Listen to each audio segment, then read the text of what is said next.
I had just liquidated $8 million in assets for the down payment on my dream estate and stored the cash at my mother's house for the weekend. But when I went back on Monday, I found my mother and sister were gone, and so was the cash. I got a single text from their burner phone. "Thanks for the cash. We're off to live the good life." I actually started laughing because the briefcases were full of... It all started on a Friday, one of those perfect late spring afternoons in Seattle, where the sun breaks through the clouds and makes the whole city sparkle. I remember the feeling, a lightness in my chest I hadn't felt in years. I had just closed the deal of a lifetime, liquidating a significant portion of my tech startup stocks. The number on the wire confirmation paperwork felt unreal, almost like a typo. $8 million. This wasn't just money, it was freedom. It was the key to the life I'd been grinding for since I was a kid writing code in my parents' garage. For months I'd been obsessed with a property on Bainbridge Island. It wasn't just a house, it was an estate, a sprawling 10-acre sanctuary with an old-growth cedar forest, a private path down to the shoreline, and a magnificent craftsman-style home with floor-to-ceiling windows that looked out over the Puget Sound. It was the kind of place you see in magazines and think, who gets to live like that? And now, it was about to be me. The seller was an eccentric old shipping magnate, a man who didn't trust banks or digital transactions more than he had to. His terms were unusual but firm. He wanted the entire down payment, a full $8 million delivered in cash. It sounded like something out of a movie, and my lawyers had a fit. But to secure the property and avoid a bidding war, I agreed. So on that Friday, I found myself with 4 heavy-duty reinforced briefcases, each packed with crisp new bills. The bank was a circus. Arranging a withdrawal that large took days of planning and a security detail that made me feel like a head of state. As I drove away, the weight of the briefcases in the trunk of my Tesla felt like a physical representation of every late night, every missed holiday, every sacrifice I'd ever made. My downtown condo, with its doorman and high-tech security, suddenly felt vulnerable. What if someone followed me from the bank? The paranoia was instant and overwhelming. My mind raced. The closing for the estate wasn't until Monday afternoon. I couldn't just keep $8 million in my apartment for the weekend. Then, a comforting thought surfaced. Mom. My mom, Linda, lived in a quiet, sleepy suburb just east of the city, a neighborhood of manicured lawns and friendly waves, where the biggest crime was someone forgetting to bring in their recycling bins. Her house was the safest place I could imagine, not because of alarms or locks, but because it was a bubble of love and trust. It was home. I called her. "Hey, Mom, I have a huge favor to ask."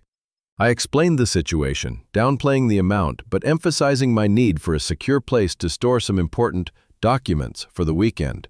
She, of course, didn't hesitate. "Of course, sweetie. Bring them right over. I'm making my famous lasagna for dinner. Your sister Chloe is here too." Perfect. It would be a nice family dinner.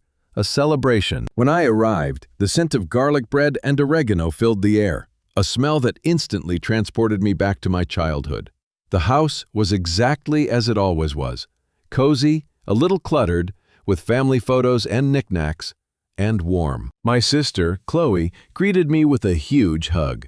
She was 5 years younger than me, a free-spirited artist who was still trying to find her footing. I'd always tried to help her out, paying off her student loans and helping with her rent when she was between gigs. "Look at Mr. Big Shot," she teased, eyeing the heavy briefcases.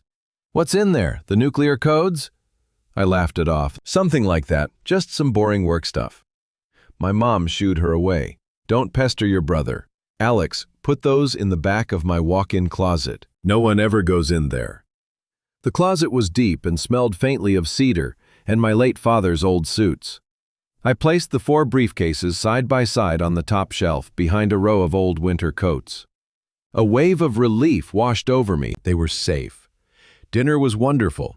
We sat around the old oak table, the same one I'd done my homework on as a kid, and we talked and laughed. I told them about the house, the 10 acres, the view. My mom's eyes welled up with pride. "Oh, Alex, your father would be so proud of you. A whole estate. My son, the landlord." Chloe was excited for me too, though I caught a fleeting look in her eyes I couldn't quite decipher, a flicker of something. maybe envy, but it was gone as quickly as it came. 10 acres?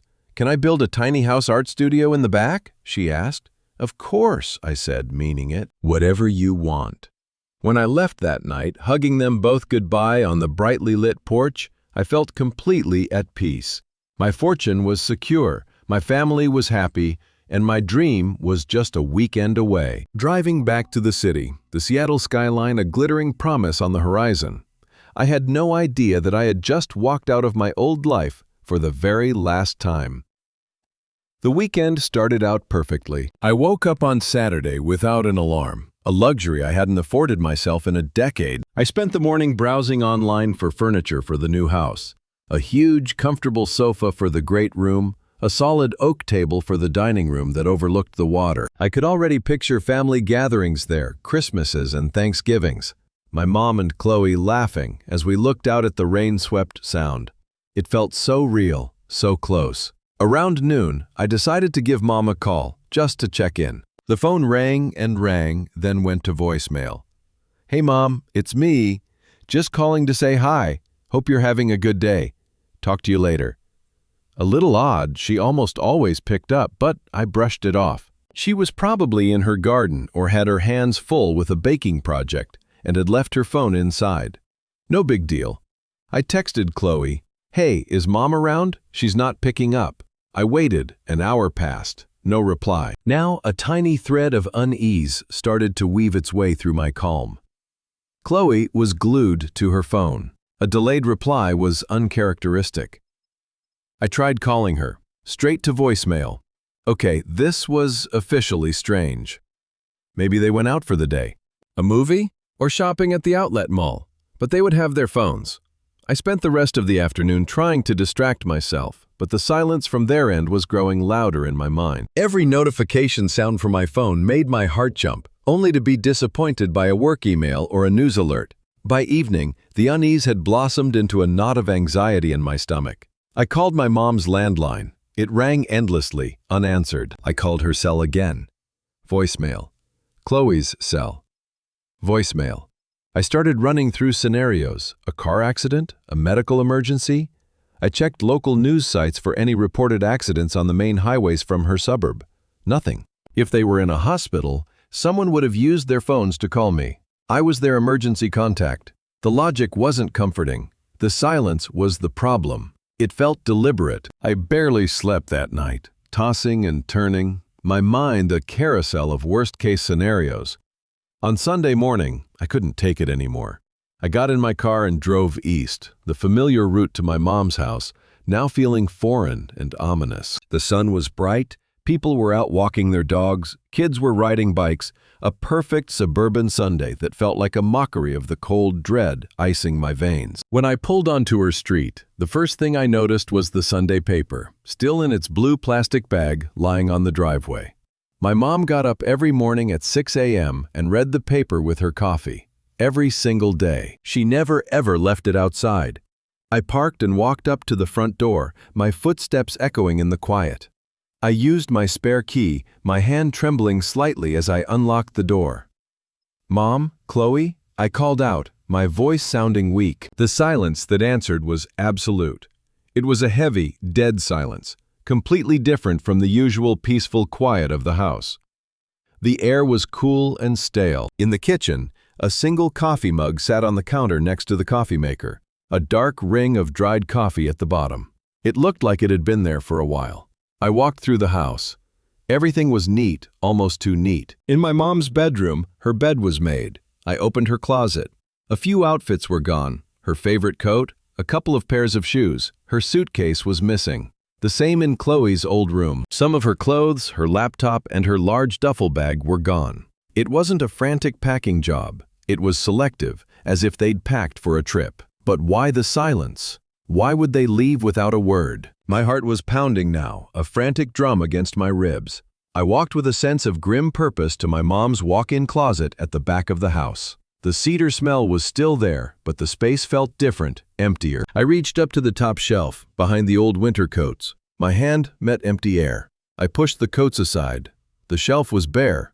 The 4 briefcases were gone. For a moment, I just stood there, staring at the empty space, my mind refusing to process what my eyes were seeing. No, it couldn't be. Not them, not my mom. They wouldn't. They couldn't. I stumbled back out of the closet and sank onto my mom's bed. My mind was scrambling for any other explanation. A robbery? But there was no sign of forced entry, and the thieves just happened to know exactly where the briefcases were hidden. They took my mom and sister too? Kidnapped them? But why? And why would the house be so neat? The truth was a dark, venomous thing coiling in the pit of my stomach, but I kept pushing it away.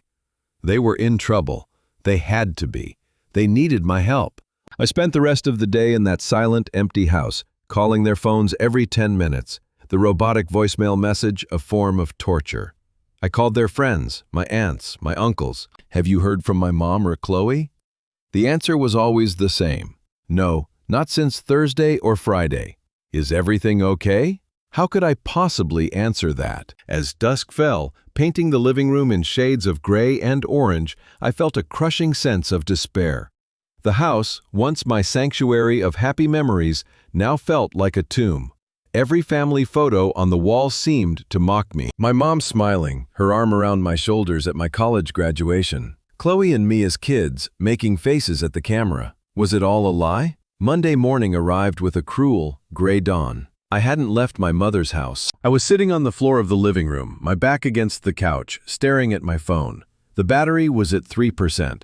My own personal deadline was ticking down. In just a few hours, I was supposed to be at the title company, signing the final papers for my dream house. The house I was supposed to pay for with the money that was now gone. The money my mother and my sister had taken. The thought was no longer deniable. It had solidified into a cold, hard certainty that sat like a block of ice in my chest.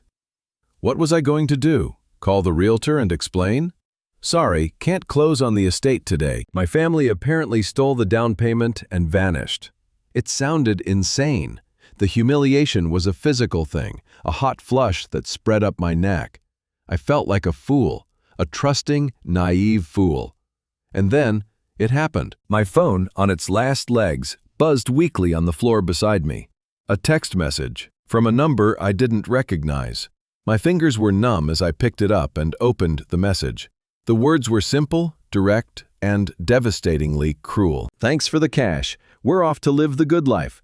And that was it. No explanation, no apology, just a cold, transactional sign-off. I stared at the screen, the words blurring. The air was sucked from my lungs. I felt a strange, detached sensation, as if I was watching this happen to someone else on a movie screen. The betrayal was so absolute, so monumental, it was almost nonsensical. My own mother, my own sister. They had watched me, listened to my dreams, and then, with cold calculation, they had stolen that dream from me. The grief and the shock were so overwhelming, so powerful, that I started to laugh. It began as a low chuckle, a sound of pure disbelief.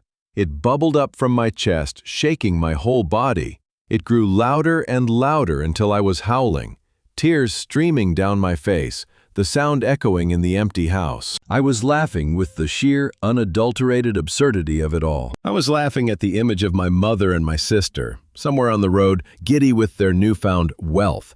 I pictured them opening those briefcases, their hearts pounding, ready to see the stacks of $100 bills that would change their lives forever. I was laughing because the briefcases were full of shredded paper. It wasn't a last-minute switch. It was the plan all along. That eccentric old seller? He didn't exist. It was a lie I told everyone, including my lawyers, to set a trap. The real $8 million had been securely transferred via a bonded armored courier to the escrow account on Friday afternoon, hours before I even went to my mom's house. The deal was already done. The briefcases I'd brought to her house were filled with worthless junk, meticulously weighed to feel like cash.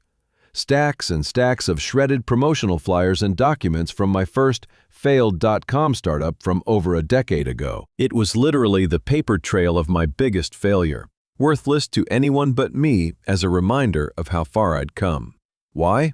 Because of a lesson my first mentor, a tough old businessman named Mr. Harrison, had drilled into me.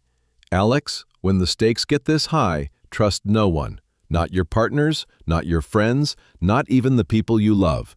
Greed makes good people do bad things. Run a test. Always run a test. I had always thought he was overly cynical, that my family was different. But the sheer size of the amount, it had planted a tiny seed of his paranoid wisdom in my brain. I never, ever believed they would fail the test. I did it almost as a joke, a way to prove my mentor's cynicism wrong.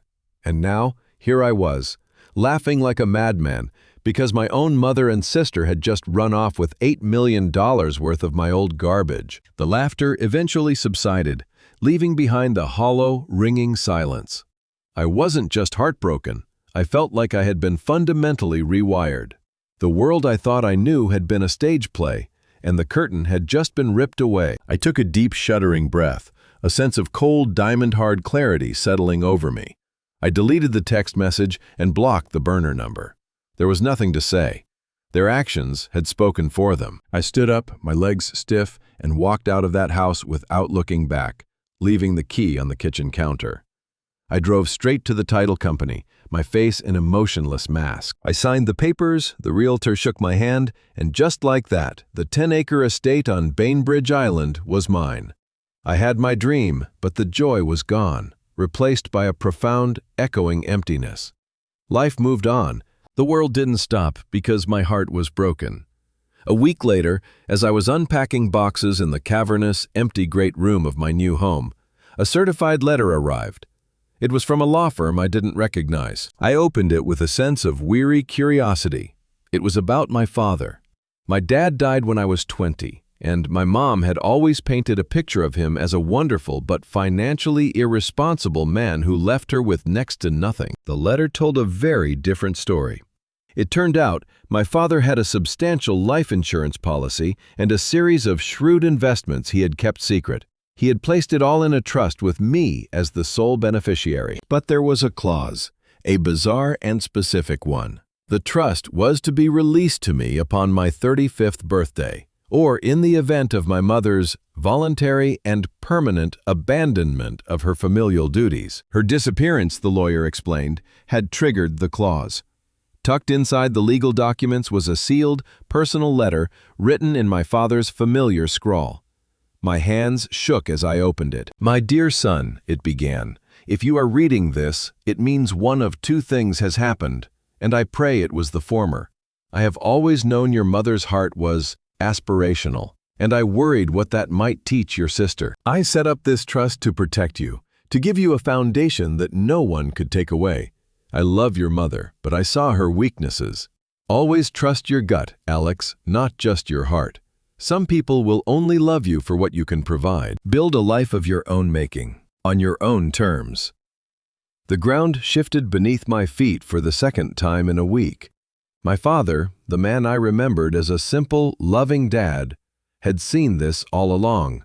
He had known. He had planned for it. He had protected me from beyond the grave.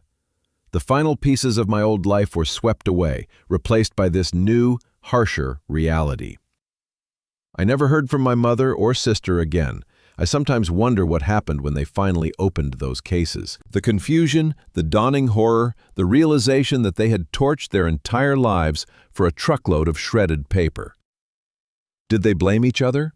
Are they still out there, hiding in shame, forever looking over their shoulders? I don't feel anger anymore, not really. What I feel is a deep and profound pity for them. They had a family, they had love, and they traded it all for an illusion. They thought they were stealing my future, but all they managed to grab was a pathetic souvenir of my past failures. Today, I am writing this from the deck of my house on Bainbridge Island.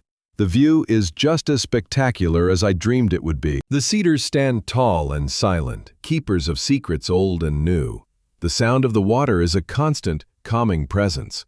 I have the house, the freedom, and now, a small fortune from a father who loved me more than I ever knew. I lost a mother and a sister, but I gained a truth so clear and sharp, it cuts through any lingering sentimentality. It's a lonely truth, but it's real. And in this quiet, beautiful place, I'm finally learning to build a life on that solid ground.